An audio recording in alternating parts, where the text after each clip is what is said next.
What is better for endurance? Is it a keto diet or is it a high carbohydrate diet? Well, if I have a lot of carbs, that means I have a lot of sugar stored in my muscles. So I'll have plenty of energy for future workouts. But wait, if I have a high fat diet, that means, at least healthy fats especially, I'm going to burn fat when I work out. And wouldn't we all love that?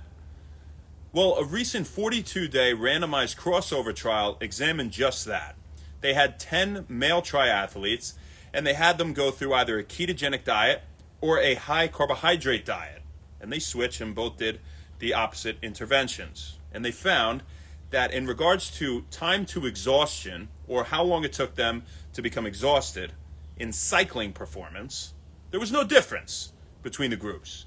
Now, this goes in line with previous research that shows exercise at 70% of VO2 max. And I say it slow because I don't want to just throw words past you. What is VO2 max? VO2 max is a measure of the maximum amount of oxygen your body can utilize during intense exercise. And it's a marker of aerobic fitness that's commonly used and exercise intensity. So if you're at 70% of VO2 max, that means you've utilized pretty much 70%. You're at capacity, we could say, 70% capacity of oxygen utilization. So you're going to burn fat at that point. Still, you will burn some sugar as well, but you're also able to burn fat. Now, why does this change as we get higher intensity of exercise? Well, we have less oxygen available. We have higher VO2 max. So when you get from 80% VO2 max and above, you start to use predominantly carbohydrates for energy. Now, this study conveniently used 70% VO2 max as the mark for exercise intensity that they all did. And so it's no surprise that these companies who funded it that make ketogenic supplements and stuff like that, right? They conveniently placed them at that mark, right? So that they would still be shown to burn fat, and they would still have a lot of energy when they're working out, of course, because they can utilize the fat, those who are all keto, compared to those on a high carbohydrate diet. Now, when you get from 80% of VO2 max plus, again, you start to predominantly use sugar as an energy source or carbohydrates. And why is that? Well, that's because carbohydrates are a more versatile energy source than fat. Now, it takes more effort to break down fat, right? And it gives you more energy per 9 kilocalories per gram, 9 calories per gram. That's broken down. Carbohydrates is only 4. But it takes oxygen to break down fat, because this is an energy expensive process as well. You produce a lot of ATP, aka energy, right? But you're going to utilize sugar when you don't have quite enough oxygen. You're doing those intense burpees and leaps and HIIT training and all that kind of stuff, and you're sprinting. There's not enough time or effort to put towards burning fat or oxygen. So you're going to break down sugar for energy. So it all depends on how you work out. If you should try to eat more carbs after your workout, say within 30 minutes or so, to replenish glycogen stores in that manner, or stored sugar in the muscles, right? So that you can use them for future workouts.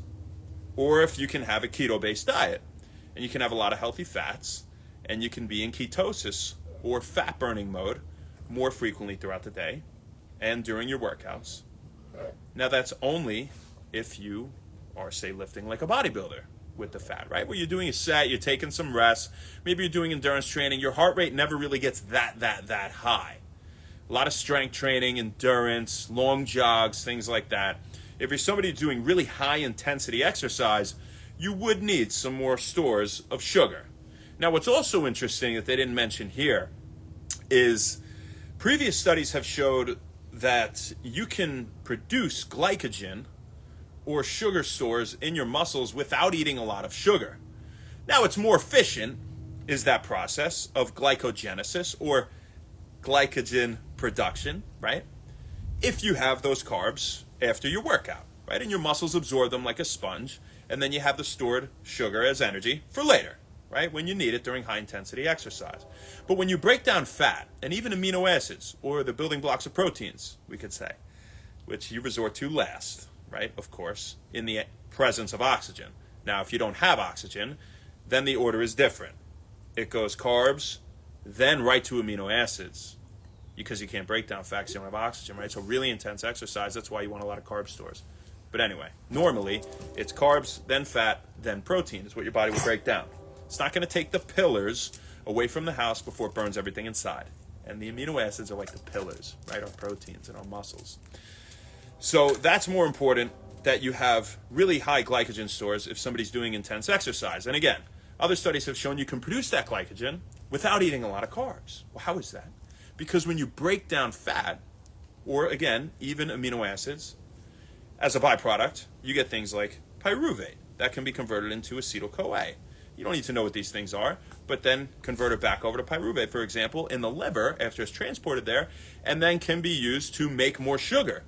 So wait, the things that you get from breaking down fat, at the end of the day, when your body's through with metabolizing it, can also be used to make more sugar?